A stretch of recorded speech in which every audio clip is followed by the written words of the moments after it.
Hello kapamilya, kamusta po kayo? Ayan po, gagawa po tayo ng ating extra income. At ito pong gagawin nating extra income ay espasol. At ito ay masarap kapamilya.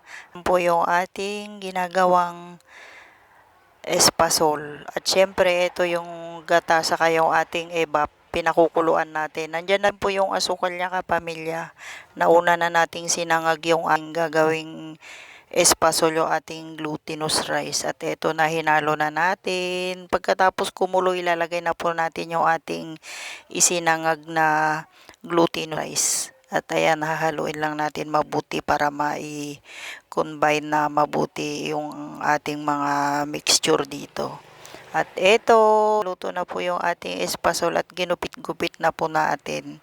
Pagkagagawa po tayo ng espasol mga kapamilya, magbubo po tayo ng ating glutinous na sinangag kasi yun doon natin yung ating ginugupit na espasol kasi yan didikit-dikit pagka wala tayong ibinukod na pagsasawsawan natin o doon natin ididip para hindi sila magdikit yung ating espasol. Ayan po kapamilya, masarap po yung ating espasol at yan madali lang naman yan gawin. Ayan, isa na naman extra income itong ginawa natin at ito pwede natin pagkakitaan. Thank you so much po. Hello kapamilya, kamusta po? Ayan, inagahan na naman natin ang mag-extra income para syempre maaga na naman ang blessings. Kaya yan kapamilya, ayan po yung ating kuy na niluto at yan naman ibibenta na natin. Kaya ayan kapamilya, ready na po yung ating extra income na naman. Kaya ayan kapamilya at yan ginagawa natin para may dagdag income tayo.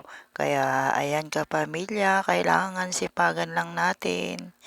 At sa panahon ngayon naku, kailangan magsipag para hindi tayo mahirapan sa pagbabudget.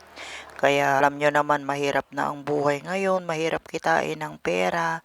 Kaya tayo gumagawa ng ating extra income. Kaya ayan po yung ginagawa natin, Camilla. Ayan po yung ating okoy at yan naman isa na namang dagdag income dito sa ating sari-sari store. At hindi lang kahit may sari-sari store ka o walang sari-sari store, pwede mong simulan yan. Kaya simulan mo na kapamilya, kahit maliit lang yung puhunan mo, pwede mong gawin yan. Kaya thank you so much kapamilya. Ayan po yung ating extra income. Kaya simulan mo na rin kapamilya. Thank you so much po. Bye!